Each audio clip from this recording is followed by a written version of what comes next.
Diablo 3 released during May 2012 with a starter edition added in September of the same year. The starter edition restrictions are very similar to those of World of Warcraft, with one simple difference that made it lose the aspect of being able to pour thousands of hours into playing it.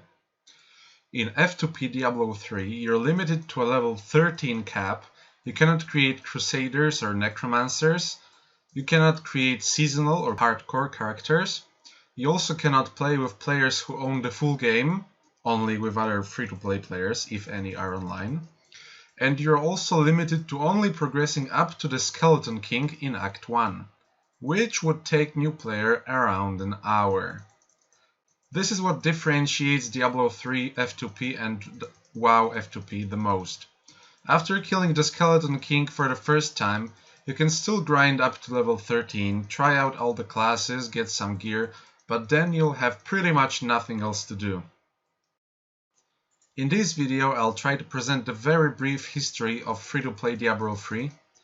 I have around 48 hours played on my wizard and around 60 hours in total on all of my characters, and I think I did pretty much everything there is to do, and maybe more. The exact date is lost in time, but I tried out starter Diablo 3 between 2013 and 2014.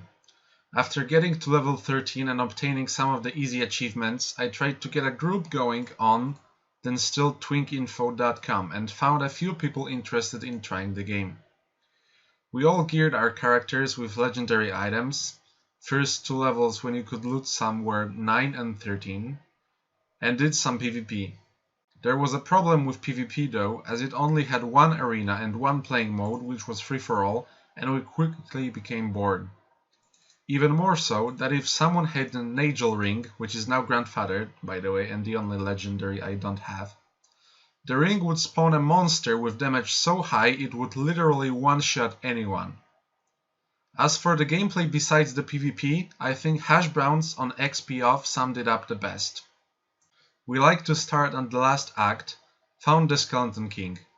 There's like 4 levels of dungeons, just clear the whole thing. After it's over, just leave game and restart the quests there. The fields after the Hedrig wife kill are decent too. I've seen legendaries from Skeleton King, but most come from trash just by the odds of it.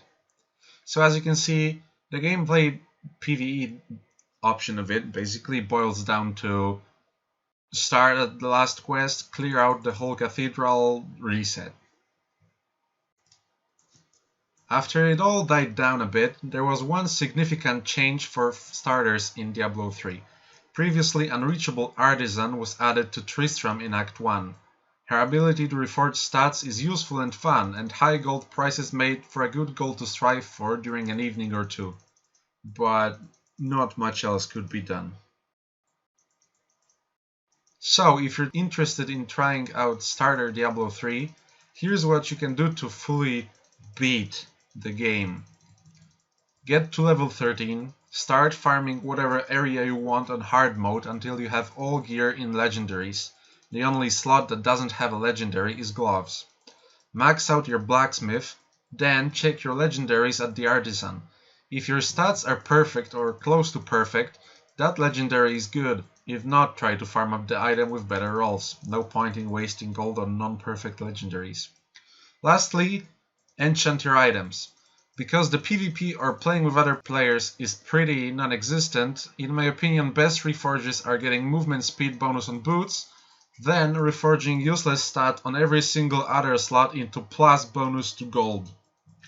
Congratulations, the only thing now is grinding some achievements. Getting to 1000 points should be enough of a task if you want to take a month or two, and I'm not sure if getting 2000 points is even possible, but if you get it, then well, you will grind a long time, probably a couple of years. To finish up, I just wanted to include 2 screenshots I have from an event long time ago, when Blizzard decided to change the regular guard goblins into various types, and one of them opened the portal to Whimsyshire on death. Whimsyshire is an Easter egg similar to Cow Level in Diablo 2, but in Diablo 3, it's full of ponies and magical rainbow clouds. So accessing Whimsyshire is normally impossible for free-to-play, and clearing it out was a great fun. I hope you enjoyed this little trip down memory lane, and I have included the link to our XPO Diablo 3 starter thread in the description if you'd like to read up a little bit more there. And thank you for listening.